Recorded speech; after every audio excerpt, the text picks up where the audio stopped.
सबसे पहले तो मैं मुंतज़मीन का शुक्रगुज़ार हूँ कि उन्होंने मुझे यहाँ दावत दी, और यकीन जानिए कि इन तमाम उलमा को यहाँ एक साथ बैठकर बहुत ज़्यादा हिम्मत आती है, और ये जो है महसूस होता है कि इंशाअल्लाह अल्लाह की रज़ा से हम ये जो सूदी निज़ाम है इससे छुटकारा हासिल कर सकें। मैं चूँकि यहाँ सब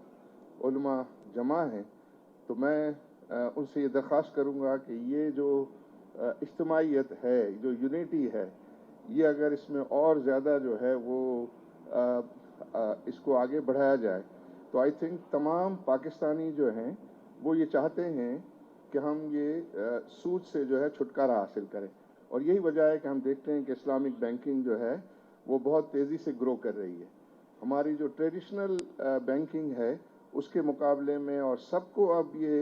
नज़र आने लगा है तमाम बैंकों को कि हम अगर इस्लामिक बैंकिंग को परसू करेंगे तो हमारी ग्रोथ और हमारे शेयर होल्डर्स को हम ज़्यादा बेहतर जो है वो सर्विस करेंगे। तो मेरी नज़र में जो है वो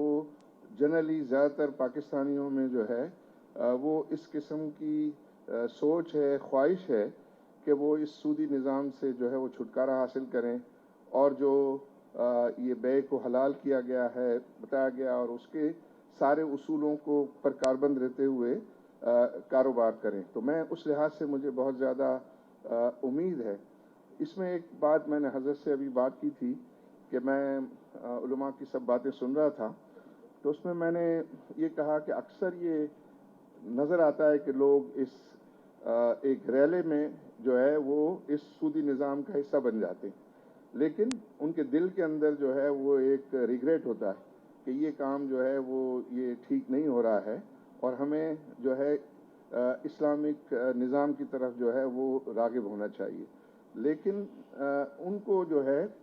इस बात को बताना जो है, मैं समझता हूँ उलमा अगर बताएंगे तो उनके लिए ज़्यादा जल्दी जो है वो हौसला अफजाई होगी कि जो उनसे गलतियाँ हो गई हैं,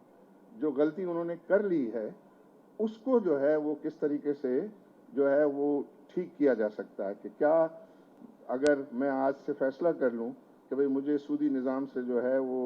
को खैरबात कहना है और मैं जो है वो इस्लामी निज़ाम को जो है अपनाऊँगा, तो मेरे पुराने गुनाह जो है वो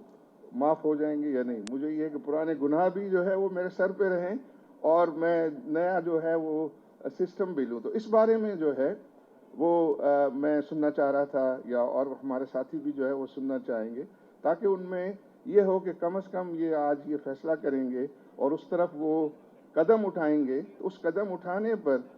उनकी पुरानी जो गलतियां हैं वो अल्लाह ताला जो है अपने फजल से माफ़ कर देंगे। तो सिर्फ इतनी सी मुझे बात। ये मोहतरम आरिफ हबीब साहब ने जो सवाल ये कई जहन